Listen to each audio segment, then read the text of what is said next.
fundamentalista de las asambleas cristianas de los italianos.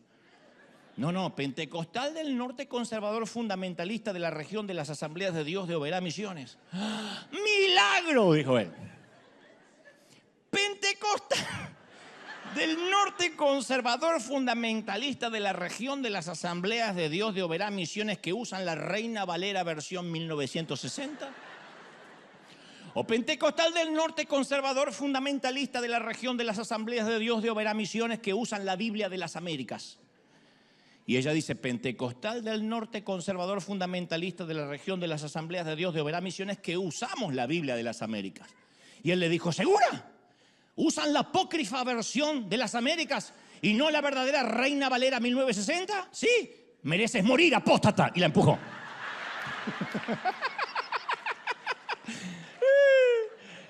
No importaba todo aquello en lo que coincidían. Si había un detalle distinto al suyo, merecía morir. Y la transformaba en enemiga.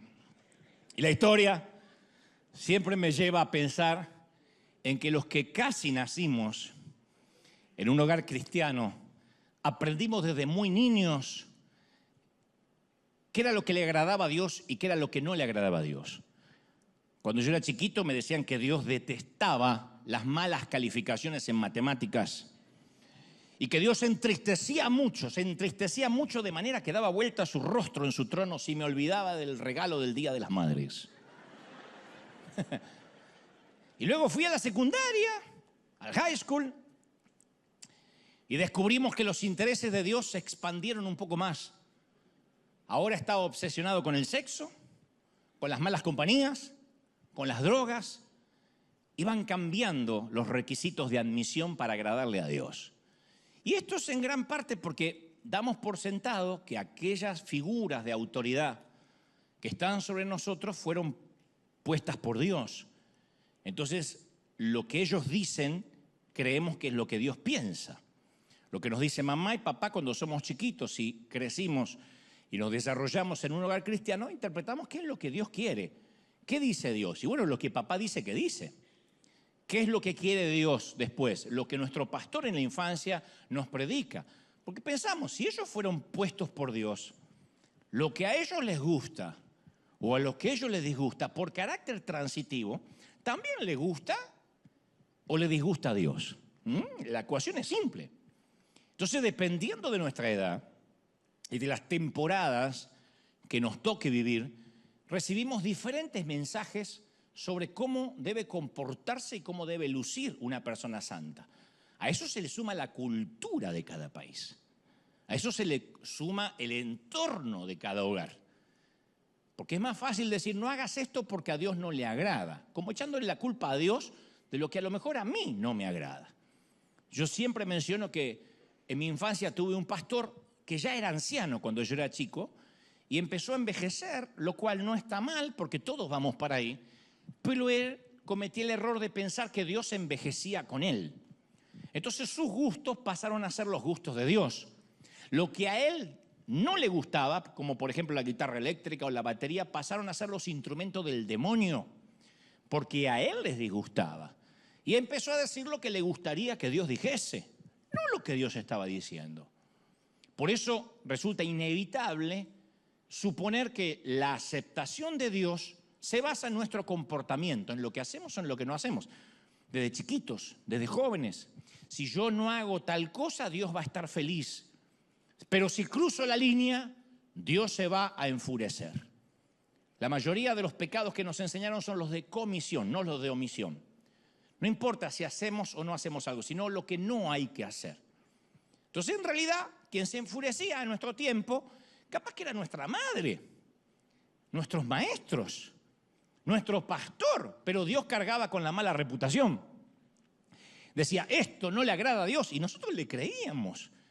Y muchas de nuestras creencias, de nuestro sistema de creencias, de lo que le agrada a Dios y de lo que no le agrada a Dios, a veces es producto simplemente de las mentes de quienes nos formaron, que no está mal.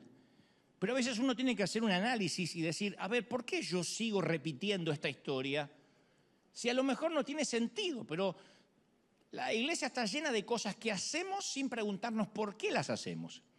Y cuando aprendemos cómo hacerlas y olvidamos el por qué, lo más posible es que estemos transitando los rieles de la tradición. Esta otra historia también te la conté muchas veces, de aquel muchacho que se casa y nota que su esposa, jovencita, hace una pizza y luego le corta las puntas y deja una pizzita cuadrada así y la mete en el horno y lo demás lo tira. Y dice, ¿estás loca? Y le dice, ¿por qué haces eso? Tiraste un montón de pizza. Y ella le dice, bueno, mamá lo hacía así. Entonces un buen día que se encuentra con la suegra, le dice, suegra, le quiero preguntar, ¿de dónde su hija saca esa idea de cortar los pedazos de pizza? Y la madre que estaba haciendo pizza dice, ah, sí, yo también hago lo mismo. Pac, pac, le corta las 4 puntas y la tira y le pone en el horno. ¿Y por qué usted lo hace? No sé, mi mamá lo hacía. Y como la abuela todavía vivía, le pregunta a la abuela. Y le dice, abuela, su hija y su nieta cortan la pizza, la dejan chiquitita y la meten en el horno. ¿Por qué dicen que lo aprendieron de usted? Ella dice, yo no tengo idea por qué ellas lo hacen. Yo lo hacía porque tenía el horno chico. Entonces, hay cosas que vamos haciendo por sistema de creencias. Y no tenemos el valor de decir, ¿por qué es que lo estamos haciendo? Yo crecí pensando que Dios se enfurecía si yo encendía la televisión para ver el viejo Batman, el de Adam West, si alguien la vio, con Robin, mucho antes que se dijera que eran pareja. En 1966, santas centellas, Batman, ¿se acuerdan? Bueno, yo pensé que eso era pecado porque mi pastor decía que a Dios le desagradaba ese programa. Programa infantil, barroco. Así que a la hora que pasaban Batman y todos mis amigos, yo sabía que lo estaban viendo, yo me sentaba a leer la Biblia y le decía a Dios, espero que estés feliz, porque yo la estoy pasando pésimo. A medida que fui creciendo, comencé a cuestionar cuándo realmente Dios estaba en la ecuación. Y esta es la parte que debe frustrar un poco a Dios, pienso, porque tomamos esta asombrosa relación basada en la gracia que Dios nos ofrece, llena de amor, y construimos un montón de muros de reglas alrededor, que nadie nos pidió, que nadie nos exigió. Convertimos la relación en religión.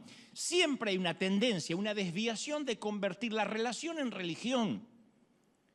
Y a pesar de nuestro pasado, en algún momento le decimos a Dios, Dios, gracias por perdonarme, gracias por morir por mí en la cruz, pero a partir de este momento de mi salvación me encargo yo. Como que Él pagó el down payment, el pago inicial, y nosotros nos ocupamos de las cuotas.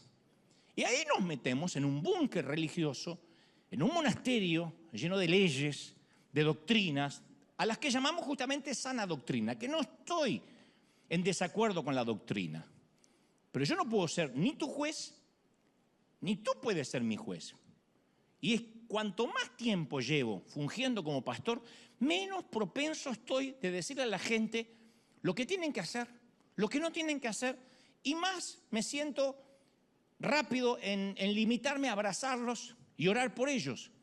Entonces, si eres una de las personas que buscas una iglesia donde tienen una lista tonta de lo que debes y lo que no debes para agradar a Dios, te equivocaste de iglesia. Porque no funciona con una lista. Yo no soy aparte lo suficientemente sabio para saber qué hacer en cada ocasión, decirte qué tienes que hacer en cada circunstancia de la vida. No he vivido lo suficiente, soy un chamaquito de 20 y pico. No sé. Pero existe una respuesta sencilla a prueba de fallos. Funciona en todas las culturas, funciona en todas las épocas, en todas las familias, en todo tipo de personalidades, y se llama Jesús. No es una lista, es Jesucristo, es una relación. Y cuando uno se centra, quiero conocer más a Jesús, quiero conocer más a Dios, y no se centra en un conjunto de doctrina, todas las cosas se encajan en su lugar. Ya no hay que hacer esfuerzo para ser santo. La santidad es inherente. El fruto del Espíritu se te pega, por la relación se te pega a agradar a Dios. Vas a querer hacerlo. ¿Están conmigo, sí o no? ¿Por qué? Porque las doctrinas tratan la conducta, pero no el corazón. Las doctrinas no tratan el carácter. Y con los años yo me fui dando cuenta que mis marcos de referencia se reducían a los mandatos de mis figuras de autoridad. Hasta el día de hoy yo soy un fundamentalista en muchas cosas, por eso me considero un legalista en recuperación, porque todavía tengo los rezagos de lo que aprendí Lo que me decían que estaba mal, que era pecado, y yo lo creía, a veces eran boberías. Pero cuando comencé a conocer el carácter de Dios y mi relación con Él superó la religión, entonces mi vida empezó a cambiar, mi relación con Él fue más pura. Fue cuando empecé a ver a Jesús con ojos nuevos. ¿Qué es ver a Jesús con ojos nuevos? No verlo con ojos vicarios, con ojos prestados. No creer en lo que me dice que Jesús es, sino descubrir, Señor Espíritu Santo, revélame quién eres. La Biblia, sin la instrucción del Espíritu, es el libro más aburrido que vas a encontrar. Vas a decir, no entiendo nada, es aburrido, pero cuando le dices, Espíritu Santo, enséñame, muéstrame, revélame, ¿qué quisiste decir? Esta inspiración, ¿de dónde vino? Esto es un libro, me van a permitir el término, aunque me van a liquidar los religiosos, es un libro mágico. Es un libro que entras y te pierdes. De pronto no sabes cuándo vas a empezar, dónde vas a terminar. Es un libro que está vivo. Es un libro peligroso. Es un libro que te lleva a descubrir un Dios que sigue queriendo relacionarse con nosotros. Alguien tiene que creerlo, ¿sí o no? Ahí fue cuando dije, Jesús, ¿quién eras? Y empecé a leer los evangelios. De vuelta. A ver, muéstrame tu personalidad, por qué hablabas con quien hablabas, cómo era tu ironía, cómo le respondías a los religiosos. Y aprendí leyendo su carácter o diciendo, el Espíritu Santo, revélame cómo era Jesús o cómo fue, al menos en los años que caminó sobre la tierra. Ahí fue cuando me di cuenta que Jesús no se parecía a quien me dijeron que era diferente.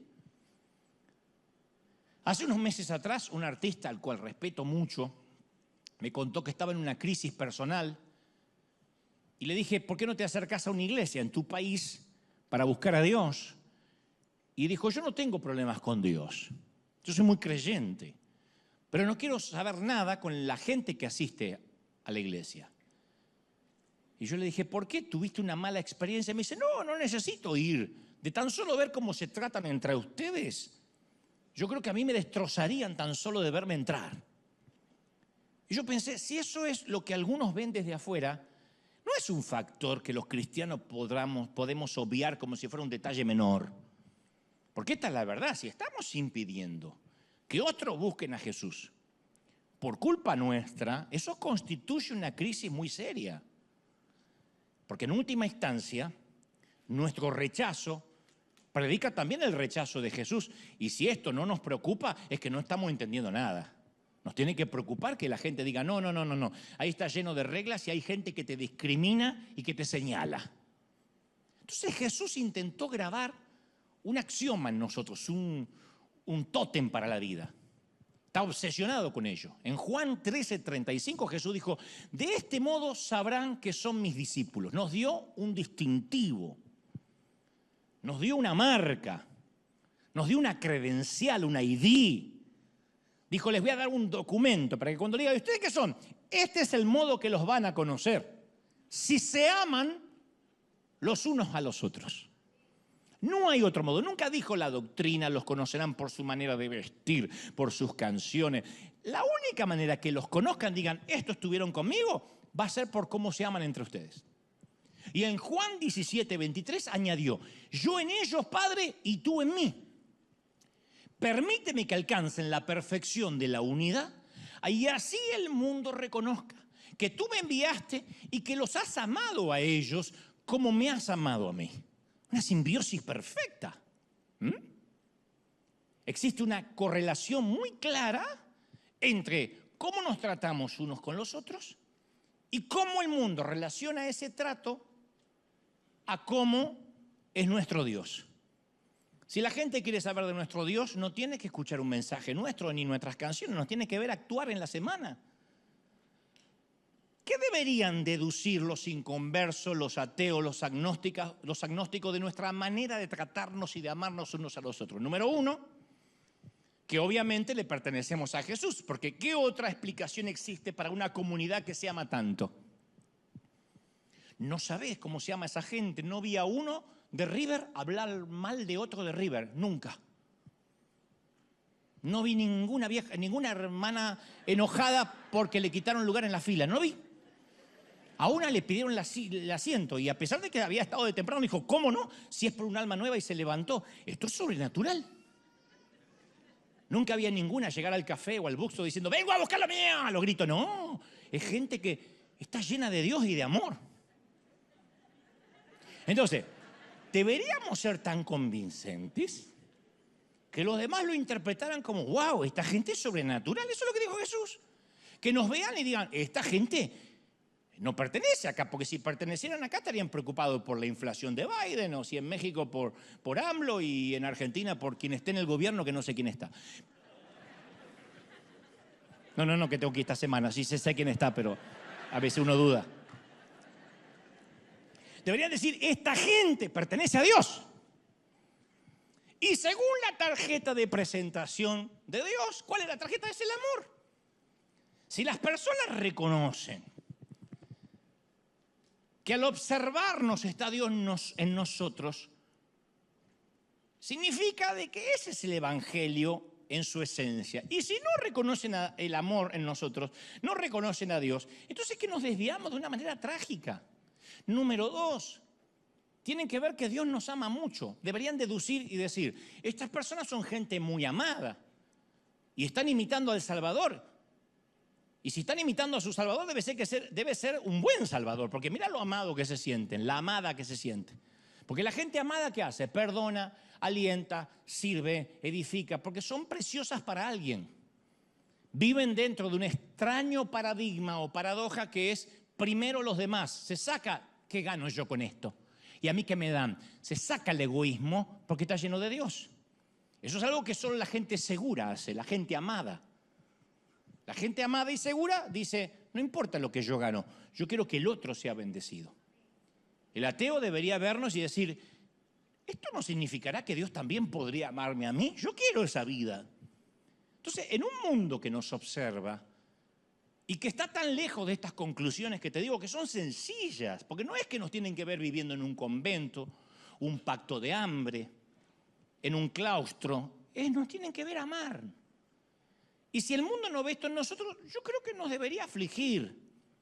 Yo siempre le pregunto a los amigos inconversos, ¿qué se le viene a la mente cuando yo le digo evangélico?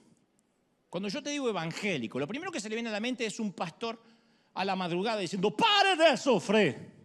Ya no sufra más, trae la rosa del Sarón, el aceite del Sarón. Cuando yo le digo, no pienses en alguien brasileño, sino alguien de tu país. Y esto es algo que quiero también aclarar. Cada vez tengo más amigos inconversos. Yo sé que esto le produce urticaria a mucha gente, pero cierta vez un pastor le preguntó a otro, pastor, ¿usted conoce algún homosexual o transexual? No, dijo el pastor, Dios me libre de juntarme con esos degenerados. ¿Y no conoce ningún traficante de drogas? Menos. Esa gente pervierte a nuestros jóvenes. ¿Y conoce alguna bailarina del tubo, del caño?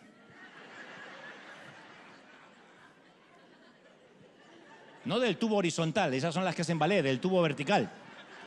Mira cómo conoce el hermanito, ¿eh? De esos clubes para adultos. Y el otro dice, pastor, usted me está ofendiendo. No sé a qué apunta con esto. ¿Cuándo fue la última vez, sigue el otro, que le habló con una prostituta? Pastor, usted está intentando acusarme de algo, soy un hombre de Dios. Y no tengo comunión con ese tipo de gentuza. Y el otro le dijo, me lo imaginaba, por eso su iglesia nunca crece, ni va a crecer. Porque el pastor tenía muchos amigos, gente que compartía sus valores y que iban en la misma dirección moral que él. Y según la definición de Jesús, todas aquellas personas por las cuales este pastor se preocupaba entraban en la categoría de sanos. Los sanos no tienen necesidad del médico. Y cuanto más años tenemos en la iglesia, más cómodos nos sentimos con los que son como nosotros y más lejos de los que se suponen que son enfermos. Entonces lo primero que nos metemos en la cabeza, no me junto más. La luz no tiene comunión con las tinieblas. Y a partir de ahí no predicamos más. Tenemos la excusa perfecta para no amar, para no involucrarnos, para no ensuciarnos las manos con las almas de la gente. Por eso decimos que en River abrimos nuestro corazón a las personas cuya vida es moralmente distinta a la nuestra. No para compadecernos de ellas, no para reprenderlas, no para convertirlas en un proyecto evangelístico o en un trofeo de nuestra evangelización, sino a priori en primera instancia para amarlas, para abrazarlas y decirle, aquí te vas a encontrar con gracia. Lo demás lo hace el Espíritu Santo y Dios. Entonces, volviendo al tema de mis amigos inconversos, me dicen, para mí, el evangélico promedio, y me permite hablar a mí porque yo estoy dentro, porque yo crecí en la iglesia. Y eso me asigna autoridad, yo no estoy hablando de afuera. Yo nací casi en la banca de una iglesia. Entonces yo quiero preguntar cómo nos ven. Y me suelen decir, mira, para mí un evangélico es alguien atrincherado en su manera arcaica de pensar, siempre enemigo del aborto, de los homosexuales, furioso, violento, ilógico, constructor de grietas. Y si no piensas como él, eres su enemigo o te condena. Entonces a veces queremos nosotros convertir a todo el mundo y por lo general no podemos ni convivir pacíficamente con nadie que no crea lo que nosotros creemos. Y mientras más nos llenamos la boca, y esto es una autocrítica, de tolerar la diversidad, más descalificamos y condenamos al que piensa distinto. Pasa entre pastores, imagínate con el resto del mundo. Es muy raro que veas a un cura hablando mal de otro cura. Es muy raro que un cura hable mal de un cardenal, o el cardenal del obispo del papa. De alguna manera hay un respeto por el clero o por la autoridad que ellos consideran ha sido puesta en ese hombre. Pero si notamos nuestro ejército, vamos a ver que apenas estamos en desacuerdo, inmediatamente pasa a la vereda de enfrente. Y siempre me pregunto, ¿cómo vamos a hacer sal y levadura dentro de una sociedad que tiene un concepto tan negativo de nosotros? Y esa tendencia a excluir al que piensa distinto, entre los dirigentes religiosos de Jesús, consideraban que era una gran virtud. Pensaron, vamos a excluir al que piensa distinto y Jesús nos va a aplaudir. Pero para Jesús constituyó un gran pecado. Y eso sorprendió a los discípulos.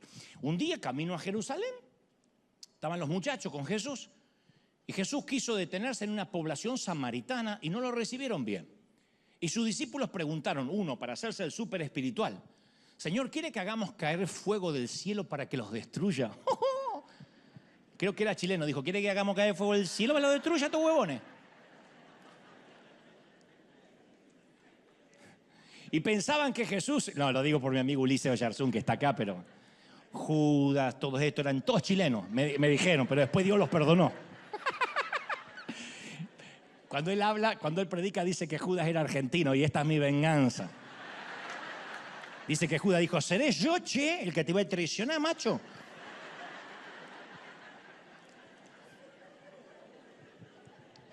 ¿Quiere que hagamos descender fuego del cielo? Y pensaron, esta propuesta le va a encantar a Jesús. Va a decir, qué santo que todos esos tipos.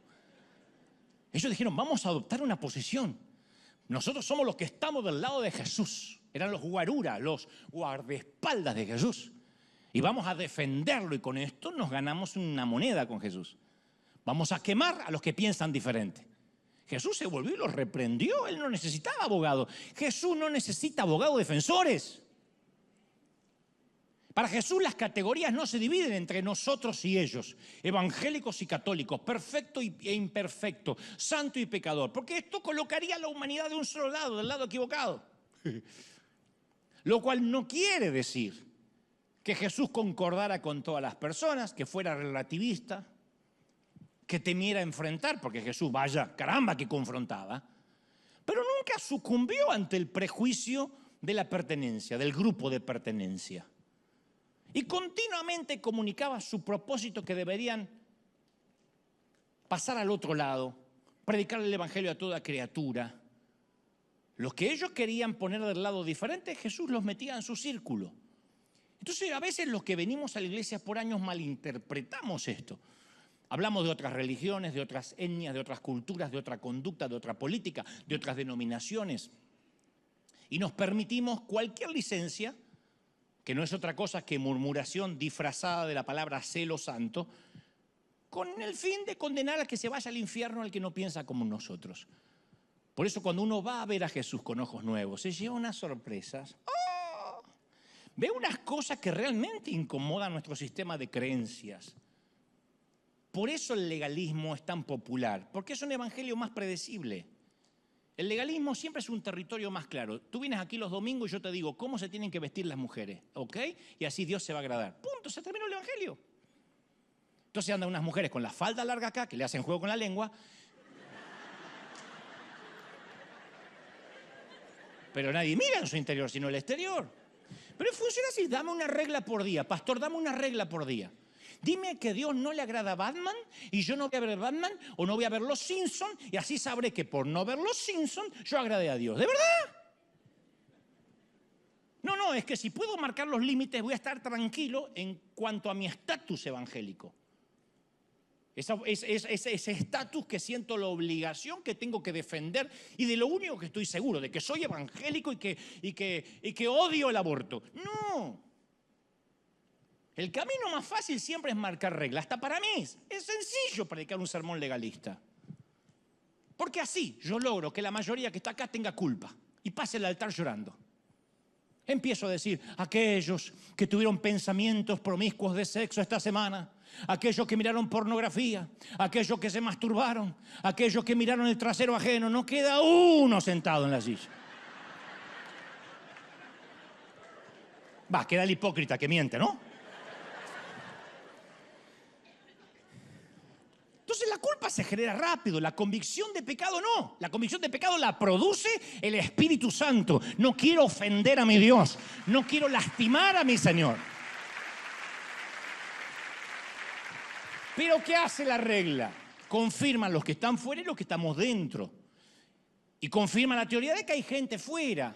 Y es un truco barato, desde luego, pero eficaz.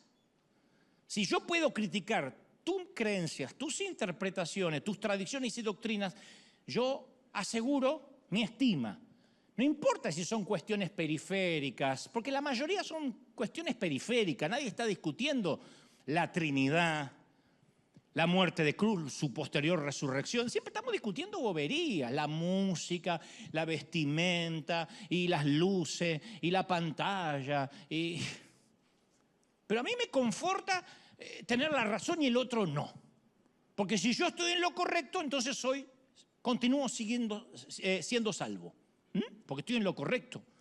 Entonces eso es pensar que Jesús fue golpeado, torturado, crucificado, para que después intentemos salvarnos o mantener la salvación con nuestras insignificantes pequeñas obras. ¿De verdad? No podemos abaratar el sacrificio de Jesús pretendiendo reembolsarlo. No se puede pagar. Pero como no lo podemos pagar, entonces intentamos justificarnos en comparación. Bueno, menos mal que no somos como de aquella falsa doctrina. Por lo menos no somos como los otros. Entonces, nuestro pecadómetro tenemos pecados chiquitos, pequeños, chiquititos, medianos, grandes y escandalosos. Si vemos a alguien con un pecado pequeño, y bueno, ¿quién no? Es una persona buena. ¿Quién no quiere? ¿Quién va a querer a la suegra? Es un pecado pequeño. Está cerca de Jesús, por lo menos. Vemos a alguien con pecado más mediano y ya nos ponemos nerviosos. Estamos orando por esa persona. Tenemos que orar para que Dios trate duro. Va a tener que llamarle la atención Dios en un momento u otro. Cuando nos encontramos con un pecador escandaloso, decimos, va a arder en el infierno. Ese hombre se va directo y cómo me voy a gozar. Porque ahora, en ningún lugar de la Biblia nosotros encontramos que Dios haga distinción en varios niveles de pecado. Yo siempre digo, Él pone al chismoso en la misma lista del homicida. Chismear es lo mismo que hubiese matado a tu suegra. ¿Lo hubieses hecho? Él no comparte nuestro sistema de evaluación. Para Él todos los pecados son igual de malos. Y todos los pecadores merecen el mismo amor y el mismo perdón. Todos los pecadores, chiquitos, medianos y grandes. ¿Sí o no? Ahora, es evidente que cada pecado tiene sus diferentes consecuencias. Por algunos te pueden meter hasta en la cárcel, otros te pueden romper la cara, otros no se van a notar. Pero el Señor llama pecado. Al pecado es pecado independientemente de las consecuencias legales o naturales que puedas tener.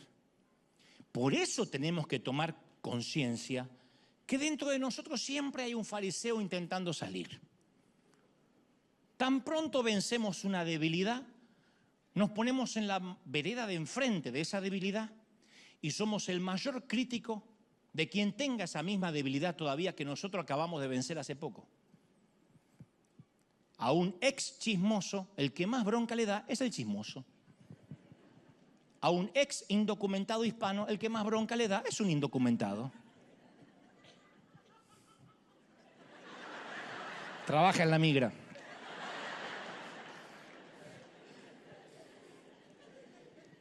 Criticar las malas acciones de los demás resulta más cómodo que tratar con las propias, siempre más cómodo. Si no, no habría haters, no habría odiosos en las redes cristianas.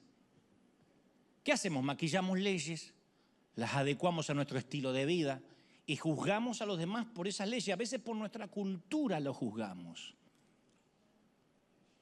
Las mujeres musulmanas que se tapan continuamente, seguramente si te ven como estás hoy, te juzgaría. Porque a una mujer no se le debe ver su rostro. Pero es un tema cultural.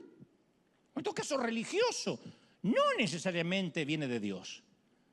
Y Jesús se juntó con lo que hoy equivaldría a, porque a veces decimos, sí, cobradores de impuestos, como que se juntó con el que cobra el IRS o la FIP en Argentina o Hacienda en España. No, él se juntaba con proxenetas, prostitutas, tratantes de blancas, narcos, travestis y drogadictos, lo que hoy sería esa gente.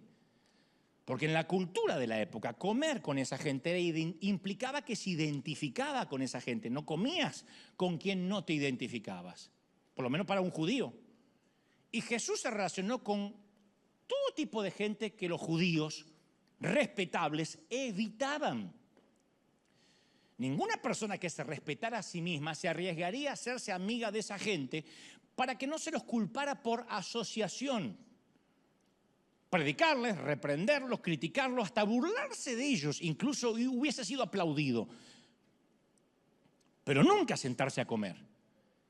Y por sentarse alrededor de la mesa, contar chistes y disfrutar juntos, lo llevaron a Jesús a la cruz. Porque eso era quedar pegado. No había redes. Pero lo veían. Y a Jesús no le importaba el escándalo. Le gustaba pasar tiempo con los pecadores. Pasó gran parte de su tiempo juntándose con la chusma, con gente rota. Hablaba, comía, lloraba con ellos, los escuchaba y los servía. Cuando yo digo esto, no falta quien dice, sí, pero no se levantaban de la mesa igual. ¿Quién dijo? ¿En dónde hay registro que necesariamente quien comía con él se levantaba con la chiripiorca? ¿Quién? Él dijo, los sanos no tienen necesidad de médico, declaró Jesús, los enfermos sí. Y se rebajaba el nivel de ellos porque ellos nunca iban a poder subir al nivel de él. Y no se dedicaba a demostrar cuán santo él era, no demostraba lo bueno que él era, solo les ofrecía esperanza. Jesús sigue siendo ese, el amigo de las personas que están dispuestas a admitir que tienen problemas. No tienes que ser bueno para ser amigo de Jesús. Solo necesitas ser sincero, con un corazón contrito, auténtico y humillado. Y el Señor te ama y te sienta a su mesa. ¡Como te ama el Señor! La Biblia es clara, vamos a pecar. Yo sé que hay gente que odia que diga esto, pero vamos a pecar. Tarde o temprano la fuerza de voluntad, la educación, la sanísima doctrina no van a ser suficientes. Yo hace unos años invité a un pariente a cenar, a almorzar. Conté esta historia también. Él se jacta siempre de tener una doctrina impoluta, una doctrina más santa que la de Pablo, porque él la perfeccionó. ¡Oh! No anda en carro de fuego porque no quiere. Y él me decía, entendiste muy mal la gracia y lo que me lastima es que estás pervirtiendo a la gente que te oye, porque la gracia solo sirve para el perdón de pecados en la cruz. Después uno tiene, con sus obras, con su esfuerzo, con la doctrina, cuidarla. O sea, él agradece por la gracia cuando Jesús lo perdonó. Después se lo ganó. O sea, a mí no me tienes que regalar nada, yo me lo voy a ganar. Dice, porque yo cuido la santidad. De repente, mientras estamos hablando, Dios no me deja mentir. Yo veo que detrás de él viene una camarera con su pantalón muy ajustado. Yo veo que viene hacia aquí, con una jarra de agua o de café, y me di cuenta que como estaba él ubicado, yo iba a ver cómo la camarera venía, pero él iba a ver cómo la camarera se iba. Se entendió la metáfora, ¿no? Ustedes dirán, no me digas que la miró. No, le hizo radiografía, ecografía, tomografía y ecodoppler. Se perdió en lo que estaba diciendo. Dijo, no, yo la sana... ¿De qué estábamos hablando? Me dijo, se perdió.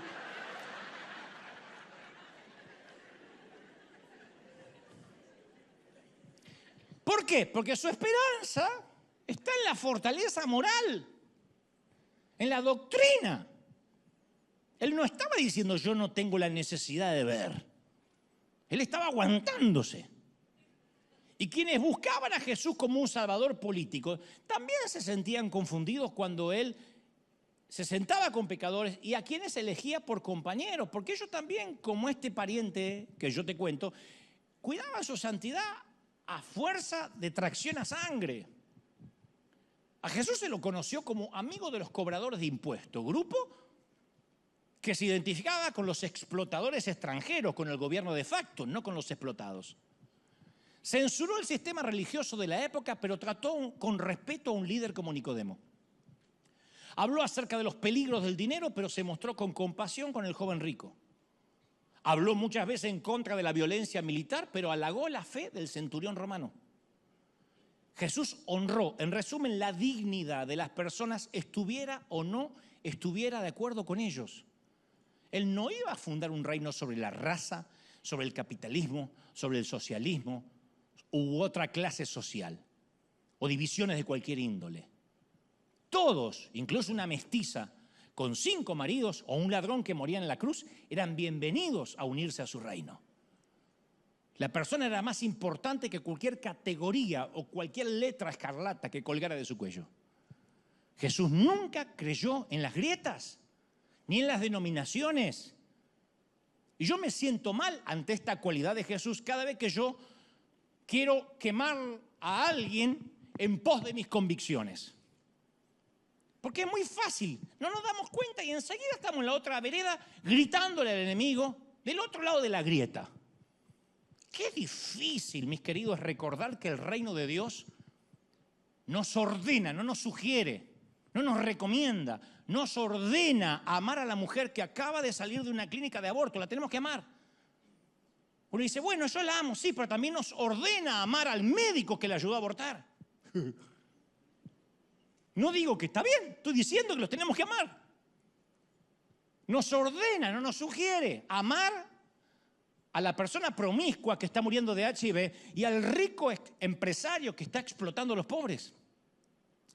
Qué difícil es recordar que el reino de Dios nos llama a amar al que no comparte nuestra doctrina, al que no es evangélico, al que dice herejías y que quisiéramos que Dios lo avergüence.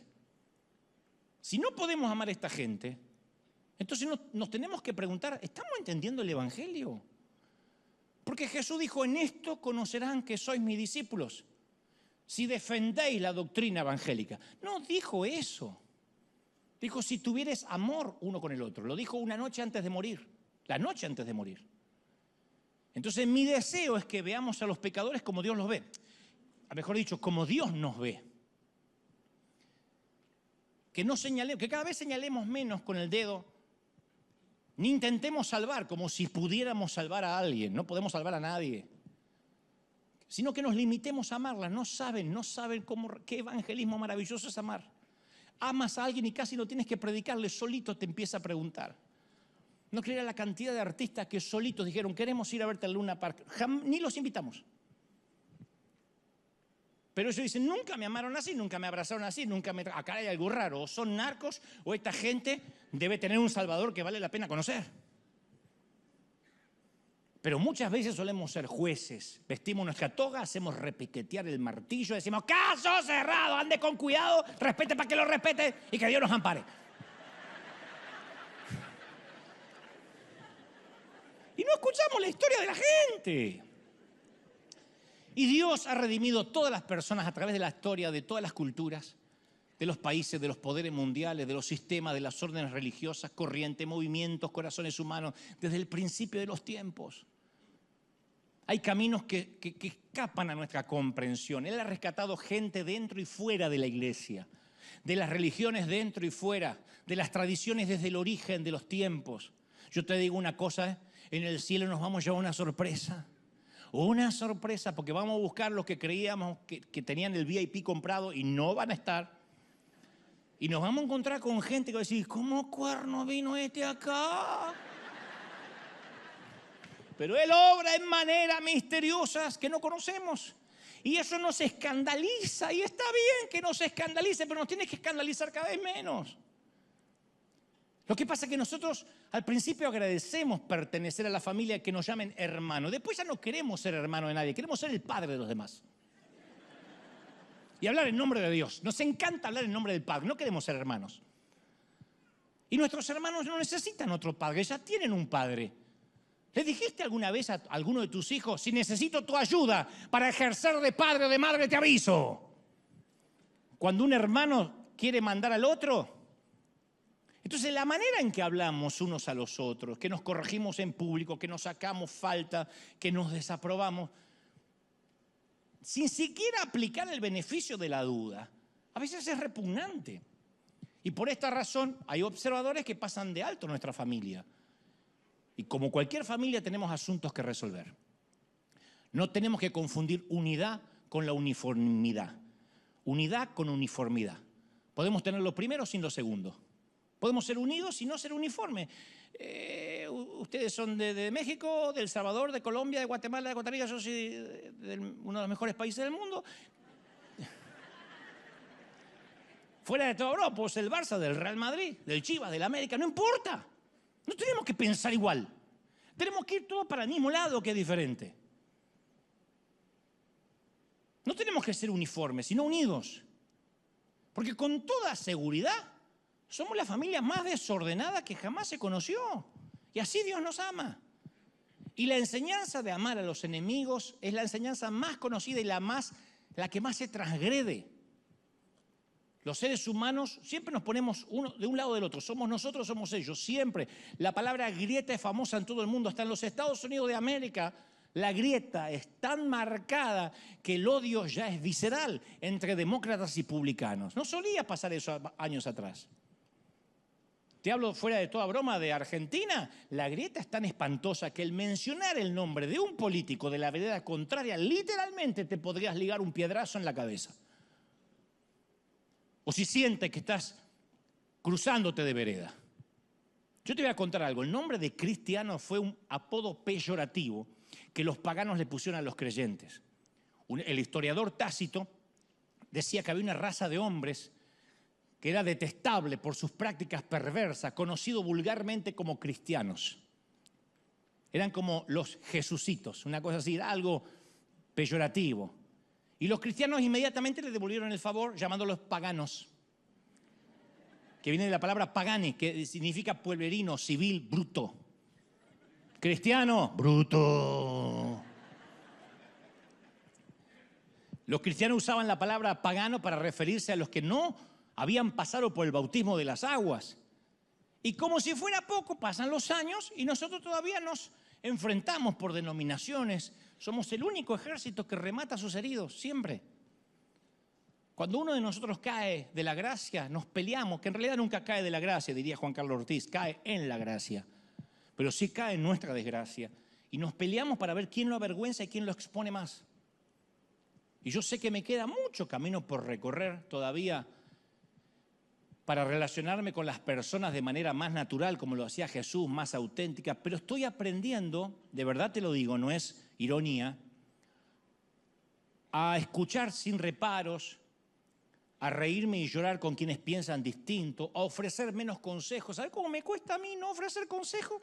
Cuando estoy con un inconverso que me dice, bueno, a mí me va bien porque yo me até esta cintita roja y todos los días le pongo un cigarrillo al Buda.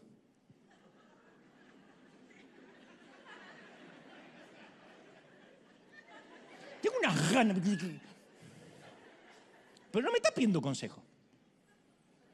Y hay una parte mía que es el fariseo que quiere salir. Y hay otra parte que me dice, pará, si total la charla recién empieza, ya solito va a venir. Y va a ver dónde queda el gordo ese con el cigarrillo. Pero, entonces, no me toca convencer a mí los que están equivocados y que yo estoy en lo correcto. No es tarea mía. Una de las cosas que aprendí de grande, nada más que me molesta haber aprendido de grande. Ahí viste que hay cosas que decir, ¿por qué no las supe esto a los 20? A mí no me toca cambiar a nadie. No soy el Espíritu Santo. Yo no convenzo a nadie de pecado. Yo no tengo que cambiar a nadie. A nadie. ¡Qué alivio! De hecho, imagínate que yo dijera, vamos a cambiar a esta gente. ¡Qué planteamiento arrogante! Pero a veces hasta somos groseros. Conocemos a un gay o a una pareja que convive sin estar casada y pensamos que tenemos la obligación de decirle inmediatamente en el primer encuentro lo que Dios piensa respecto a su sexualidad. Hay que decírselo. Como si la vida sexual fuera lo primero en la agenda de Dios. ¡Cásase! ¡Cásase! Y después vamos a ver si Dios lo ama. No, lo primero es el amor, la misericordia, lo que Jesús es. Después viene todo lo demás, el cambio de vida, el arreglo de las cosas que están desordenadas.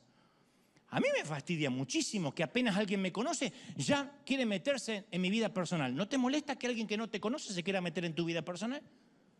Bueno, vinieron los santos del convento del claustro de Jerusalén. Cuando alguien se quiere meter en mi vida, yo le digo, metete en tus asuntos, guarda el consejo hasta que te lo pidan. Los consejos hay que guardárselos hasta que te lo pidan. Yo evito los consejos como si fuera un chequeo de próstata. Los evito.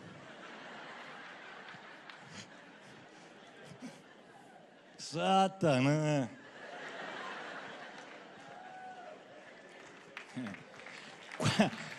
Cuando el pecado... Si no estoy pidiendo consejo. Cuando el pecado se vuelve más importante que el pecador, eso es una alarma en nuestra cabeza. Danger, danger, danger. No podemos simular amor para que la gente venga a la iglesia. El amor no se puede simular. Por eso me cuesta entender que algunos dicen, dime con quién andas y te diré quién eres. ¿De verdad? ¿Leyeron la vida de Jesús una sola vez? Tienen menos Biblia que una mezquita si piensan eso. Dime con quién andas y te diré quién eres. ¿No le decían eso a Jesús? Comilón y bebedor de vino, porque te sientas con republicanos y te sientas... No, con republicanos, no, con publicanos. Si hubiese sido republicano, hubiesen celebrado los gringos. Con publicanos. ¿Ah? Los huesos colorados habrían estado felices. ¡Esa! Estaba con Trump cenando el señor.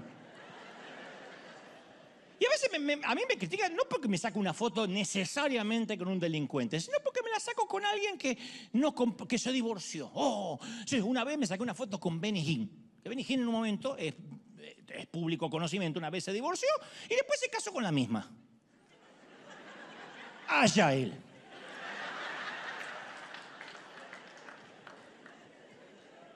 Pero parece que hubiese sacado con Satanás. Y nos olvidamos que el hombre escribió libros de bendición, que su libro Buenos Días Espíritu Santo nos dejó llorando a unos cuantos. Ya no importa más nada. Si David se equivocó, del Salmo 51 para adelante hay que romper la Biblia. De verdad. Entonces a veces nos agarra urticaria. Ser buen cristiano no es tener la sana doctrina. Los fariseos tenían una doctrina impecable. Y Jesús redujo todo eso. En esto conocerán que sois mis discípulos, que os améis unos a los otros. Es el acto más subversivo que la iglesia puede tener. Mínimo entre nosotros para empezar, mínimo. Que nos defendamos codo a codo. Y no defendamos al perfecto, al que no se equivoca, defendamos al que viene lisiado del alma. Porque nuestros mejores esfuerzos por transformar la sociedad y la cultura no le va a enseñar nada al mundo. Lo que le va a enseñar al mundo es que nos amemos. Para amar al mundo tienen que ver nuestro ejemplo y Jesús nunca permitió que ninguna institución interfiriera con su amor por la gente. Y si mi activismo, por muy bien intencionado que esté, no incluye el amor, entonces no entendí el Evangelio de Jesús. ¿De verdad? Uy, menos mal, ya agarramos a aquella pareja que convivió y la casamos, ya está. Gloria a Dios que ya le metimos un anillo, una alianza y... ¿Quién la casó? Un Elvis Presley en La Vega. Pero la casamos. Estoy atascado en la ley. Y no el Evangelio de la Gracia. Y la señal distintiva no es la sana doctrina ni la superioridad moral, es el amor. Pablo dijo en 1 Corintios 13, sin amor, nada de cuanto hagamos, ni lenguas angélicas, ni agudeza teológica, ni ardiente sacrificio personal va a servir. Y te cuento una ironía, las iglesias que a veces se jactan de tener la más impoluta doctrina, son las que más odian. Gente que pone lobos rapaz, se van a arder en el infierno. Yo lo superé, yo hasta convivo con eso y hasta quiero decir que lo disfruto. Pero hay mucha gente rota que fue herida. Porque el odio visceral termina eclipsando cualquier falda larga. El odio eclipsa cualquier mantilla en la cabeza. Hay gente que si no fuera un delito criminal, con placer se pondría las capuchas del Ku Klux Klan e incendiarían la casa del que tiene otra denominación. Por lo menos a mí ya me dicen quemado hace rato, con antorchas. Y ahí es cuando somos sabios como palomas. Las palomas tienen un cerebro así. Sabios como paloma y astutos y mansos como serpiente. En vez de ser astuto como la serpiente y manso como la paloma, somos exactamente al revés. Somos mansos como serpientes. Y el Señor nos llamó sepulcros blanqueados. ¿Por qué alguien va a querer blanquear un sepulcro? Para hacer de cuenta que ahí hay vida y no muerte. Yo te engaño para que pienses que soy mejor. Escondo mi odio con una sonrisa. Pretendo ayudarte, pero espero que fracases. Te digo algo como con todo respeto, que Dios le bendiga, pero detrás está mi verborrea venenosa. Te digo, Dios te bendiga, pero luego digo, ojalá que Dios lo avergüence. Aunque después ponga, seguiré orando por usted. Y me muestro cariñoso cuando estoy lleno de envidia, de celos. Y debido al énfasis que Jesús pone en el corazón, la bondad no empieza con una buena conducta. Pablo habla de las riquezas de la gracia de Dios. Si la gracia es tan rica, ¿por qué no la mostramos más? ¿Por qué no repartimos el aroma de la gracia y menos toxicidad? Y tal como Jesús le señaló a los fariseos, no es preocuparse por la moral. La moral es algo que se va alineando solo cuando uno ama a Dios. La doctrina apartada de la gracia resuelve poco. Estigmatizar a las madres solteras, perseguir a alguien que todavía ha atado a la pornografía, castigar a los que quebrantan la ley, no va a traer el reino a la tierra. Solamente va a haber gente hipócrita que va a mentir y simular, como en la mayoría de las congregaciones, que es santa para que el pastor no la descubra. Y si todo es agradar al pastor, volvemos a cuando éramos niños, cuando mamá decía a Dios le ofende que te olvidaste el regalo para el Día de las Madres. Y otra vez el sistema de creencia nos vuelve a dominar. Yo creo que a veces pensamos que vivimos en Babilonia, atrapados en una sociedad hostil contra la fe. Pero yo pienso que vivimos en un lugar más parecido a Samaria. En los tiempos de Jesús los samaritanos eran primos hermanos de los judíos. Había mucha similitud, eran dos pueblos muy similares. Y como miembros apartados de la familia, viste que cuando dos familiares se dejan de hablar hay mucho resentimiento porque se conocen mucho. Para los judíos, los samaritanos eran simplemente herejes. Juan explica, los judíos no tienen nada en común con los samaritanos, nada. Porque a veces los grupos más cercanos entre sí son los que más se odian. Las personas más parecidas son las que generan más resentimiento entre los dos grupos. Y esto era cierto en los tiempos de Jesús. Lo acusaban a Jesús diciendo, no tenemos razón al decir que eres endemoniado y samaritano. Era el peor insulto, samaritano. Nunca odiamos a quien tiene una religión extraña.